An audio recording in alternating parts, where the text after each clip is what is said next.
The air at the lakeside estate was thick with the scent of pine and the unspoken secrets that hung between Claire and Ethan. As the sun dipped below the horizon, casting long shadows over the manicured lawns, Claire found herself alone in the study, her fingers tracing the spine of a leather-bound book she wasn't reading. Her mind was elsewhere, replaying the kiss by the fireplace, the warmth of Ethan's touch, and the cold reality of her betrayal. Ethan, meanwhile, paced the length of the boathouse, the wood creaking under his steps. His father's voice echoed in his head, a mix of pride and expectation that now felt like a noose. He stopped at the window, staring out at the lake, its surface as disturbed as his thoughts. The idea of leaving was tempting, yet the pull towards Claire was undeniable, a force he couldn't resist or fully understand. Dinner was a quiet affair. Robert, back from his latest trip, was oblivious to the undercurrents at the table. He spoke of business deals and future plans, his voice filling the room, but his words seemed to bounce off the walls, not reaching Claire or Ethan. Claire's eyes occasionally met Ethan's, a silent conversation of guilt, desire, and confusion passing between them. Later, as Robert retired early, citing fatigue from travel, Claire found herself drawn to the garden, the place where her hand had first brushed against Ethan's. The night was cool, the stars obscured by clouds, mirroring her clouded judgment. She heard footsteps behind her and turned to find Ethan, his silhouette emerging from the darkness. "We need to talk," Ethan said, his voice low, almost a whisper, as if afraid the night itself might overhear. Claire nodded, her heart racing. They walked to a secluded bench, the estate's silence enveloping them. "This cannot go on," Claire began, her voice trembling with the weight of her words. She looked at Ethan, his face half lit by the moon, the other half shrouded in shadow, much like the duality of their situation. Ethan sat beside her, the bench cold against his back. "I know," he replied, his voice steady but his eyes betraying the turmoil within. "But it's not just about stopping, Claire. It's about what happens now. What we do with this." Claire's gaze dropped to her hands, clasped tightly in her lap. "I feel like I've betrayed everything. Robert, our marriage, even you, in a way." Ethan reached out, his hand hovering near hers before pulling back.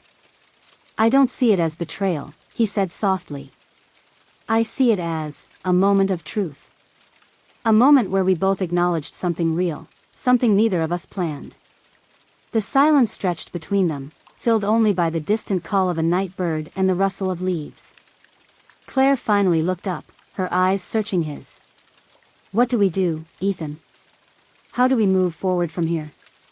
He sighed, the sound heavy with the burden of their shared secret. "We could pretend it never happened. Or we could face it head-on. But either way, we need to decide together." Claire's mind raced with possibilities, each one fraught with its own set of consequences. If we pretend, it might eat away at us. If we confront it, we risk everything. Ethan nodded, understanding the gravity of her words. "I've been thinking about leaving, Claire. Not just because of this, but because I need to find my own path. Maybe this is a sign." The thought of Ethan leaving brought a sharp pang to Claire's chest, a mix of relief and sorrow. "And if you stay?" she asked, her voice barely above a whisper. "If I stay," Ethan said, his gaze intense, "we need to set boundaries. Clear, unbreakable boundaries. But I'm not sure I can trust myself around you." Claire felt the heat of his words, the implication of what staying would mean. She stood abruptly, needing space to think, to breathe. "I need time, Ethan. Time to think about what I want, what's right for everyone." Ethan watched her retreat, his heart heavy. He knew the decision wasn't just about them, it was about the entire family, the legacy his father had built, and the future they all faced. As Claire walked back to the house, her steps slow and deliberate, she felt the weight of the estate's history, the expectations, and the secrets it held. The garden, once a place of solace, now felt like a stage where she had played a part she was never meant to. Reaching the house, she paused at the door, her hand on the cool wood. Inside, Robert was likely asleep, unaware of the storm brewing outside and within. Claire knew she had to make a choice, not just for her own heart, but for the stability of the life they had built together. The night deepened, and with it, the complexity of their situation. Claire knew that whatever decision she made, the repercussions would ripple through their lives, altering the course of their relationships forever. Inside the house, the silence was almost oppressive. Claire slipped into the bedroom, careful not to wake Robert, whose steady breathing was the only sound in the room. She lay beside him, staring at the ceiling, her mind a whirlwind of emotions. The warmth of the bed felt like a stark contrast to the chill of her heart, torn between duty and desire. The next morning, the estate was bathed in the soft glow of dawn. Claire rose early, her sleep having been restless, haunted by dreams of Ethan's touch and the looming decisions. She dressed quietly and made her way to the kitchen, where she found Ethan already there, his back to her, making coffee. The air was thick with tension, the unspoken words from the night before hanging between them like a tangible barrier. "Good morning," Ethan said, his voice cautious, not turning to face her. "Morning," Claire replied, her voice barely above a whisper. She moved to the counter, keeping a safe distance. "Did you sleep?" He shook his head slightly. "Not really. Too much on my mind."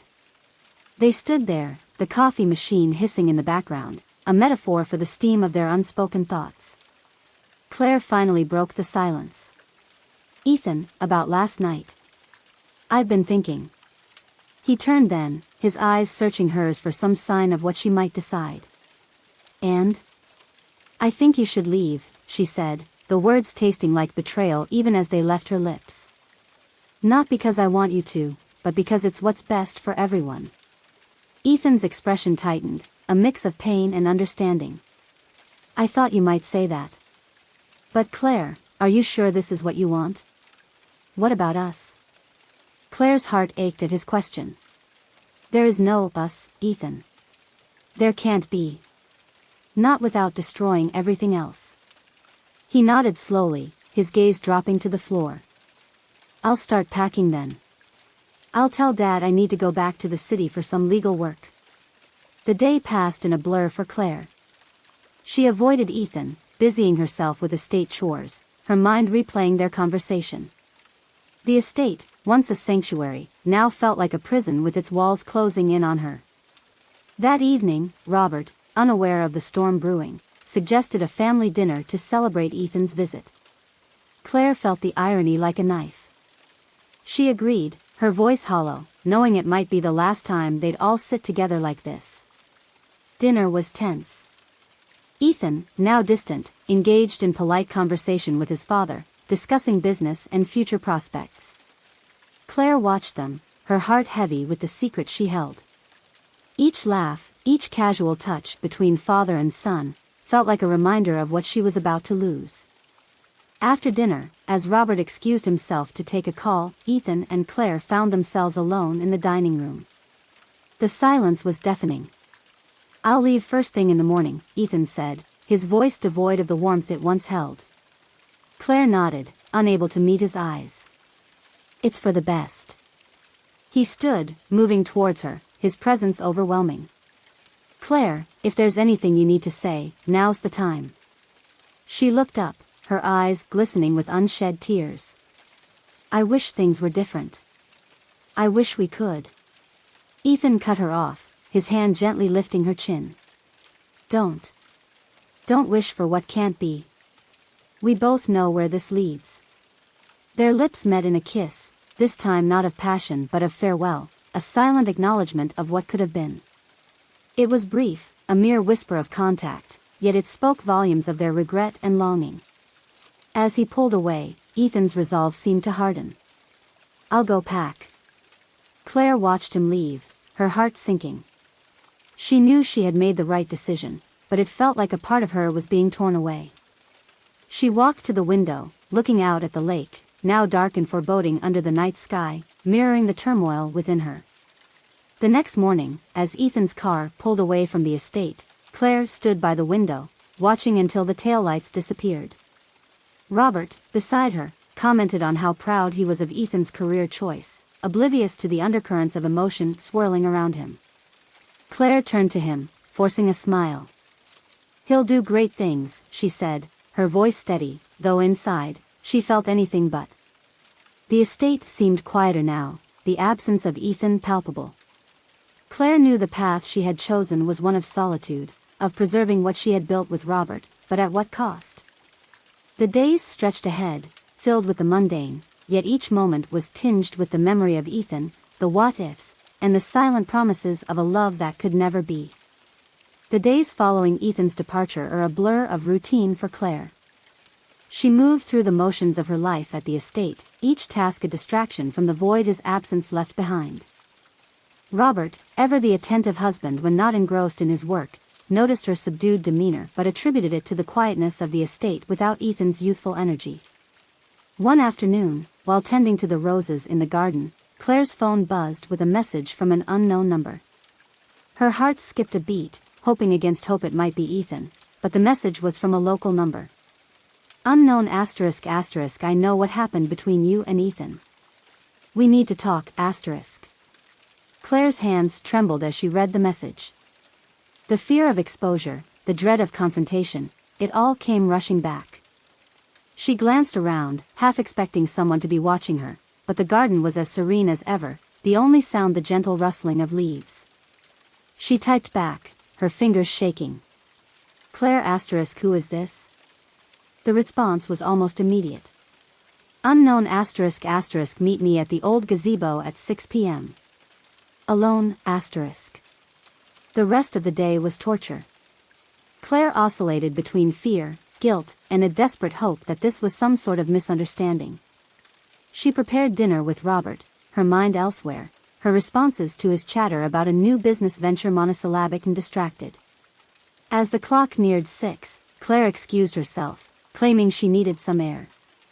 She made her way to the gazebo, the same place where she and Ethan had shared their first, charged look. The structure stood at the edge of the property, partially hidden by overgrown ivy, a relic of times when the estate was more about leisure than legacy. A figure was already there, sitting on the bench, back turned to her. Claire's heart pounded as she approached, her steps echoing in the silence of the evening.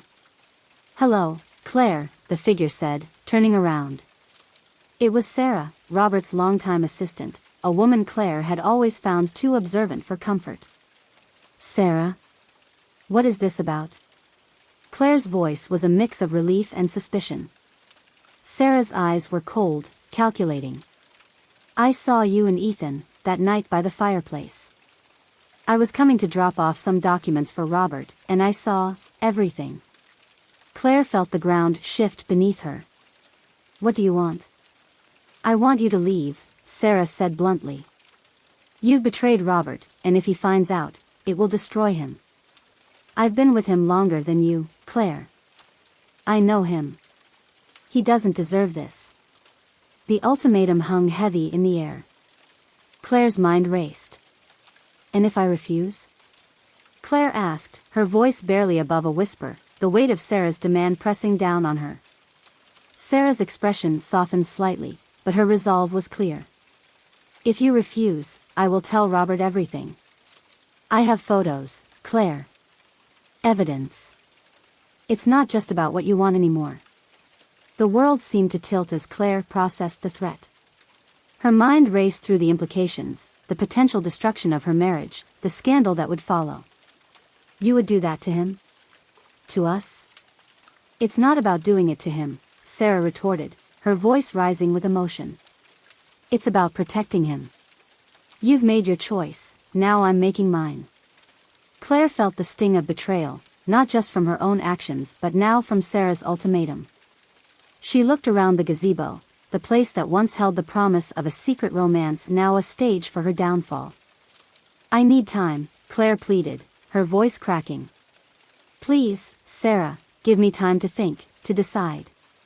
Sarah stood, her silhouette framed against the fading light. "You have until tomorrow, Claire. After that, I'll do what I must. For Robert." As Sarah walked away, leaving Claire alone in the encroaching darkness, the gravity of her situation settled in. She was trapped, not just by her own desires but by the consequences of her actions. The estate, with its sprawling beauty, now felt like a cage. That night, sleep was elusive. Claire lay next to Robert, his presence a stark reminder of what she stood to lose. Her mind replayed every moment with Ethan, every touch, every kiss, now tainted with the threat of exposure. The morning brought no relief. Claire watched Robert, his face serene in sleep, unaware of the storm brewing around him. She knew she had to make a decision, one that would define not just her future but the future of everyone she cared about. She slipped out of bed, her movements silent, and made her way to the study. The room was filled with the artifacts of Robert's life, his achievements, his legacy. Claire sat at his desk, the weight of her decision pressing down on her. Her phone buzzed again. It was Sarah. Sarah asterisk, have you decided? Claire's fingers hovered over the keys, her heart pounding. She typed. Claire asterisk asterisk, I'll leave. But I need to do it my way, asterisk. The response was immediate. Sarah asterisk asterisk, you have until tonight. Make it quick, asterisk. Claire knew what she had to do. She couldn't let Robert find out like this, not through betrayal or scandal. She would leave, but she would do so with dignity, on her terms. She conclusion asterisk. The morning sun cast long, golden rays through the study windows, illuminating the dust motes that danced in the air like tiny, silent witnesses to Claire's turmoil. She sat at Robert's desk, her hands trembling as she penned a letter. Each word was a careful choice, a delicate balance between truth and the preservation of dignity. Dear Robert, she began, her pen hovering over the paper, I have made a decision that will change our lives irrevocably. Please know that my love for you has been real, but I've come to realize that I cannot continue in this marriage under the shadow of my own mistakes. She paused, the weight of her confession pressing down on her. The letter was not just an explanation, it was her attempt to salvage some honor from the wreckage of her choices. I've betrayed your trust, and for that, I am deeply sorry.